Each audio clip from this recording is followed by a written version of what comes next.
Қайырлы күн, құрметті көрермендерім, сіздермен бірге Жазира. Бүгін варенье қосылған өте дәмді пирог жасаймыз. Ең алдымен ұнға разрыхительді қосып араластырып қоямыз, және 2 жұмыртқаны шағып, оның ағы мен сарысын араластырып, содан соң оған қантымызды қосып аламыз.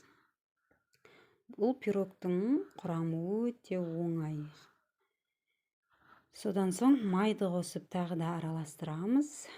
Және дәмі де өте керемет, үлпілдек болып піседі. Енді сүтті қосып аламыз. Осындай барлығы біркелкі болғанша араластырып, ұнды қосамыз. Мінекей осындай масса пайда болады. Енді осыны табаға бірінші жартысын құямыз. Осылай табанына жайып,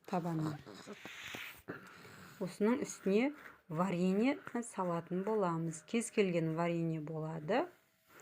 Достар, видео ұнаса лайк басып, каналға жазылып қойыңыздар. Алдағы уақытта түрлі оңай рецепттер болады. Мінекей менде қаралы вареньесі бар.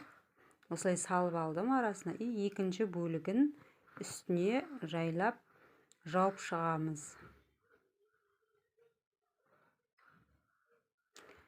Бұл видеоға керекті заттардың мөлшерін описание бөліміне жазып қалдырамын. Міндетті түрде жасап көріңіздер. Бізге өте қатты ұнады, сіздерге де ұнайды деп ойлаймын. Мінекей осылай пешке саламыз.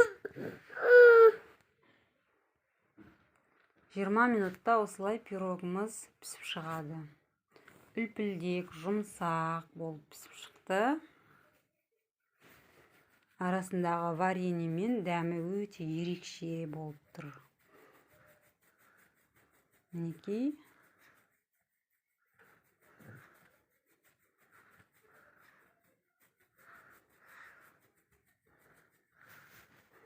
Міндетті түрде жасап көріңіздер. Соңына дейін көргендеріңізге рахмет. Сау болыңыздар.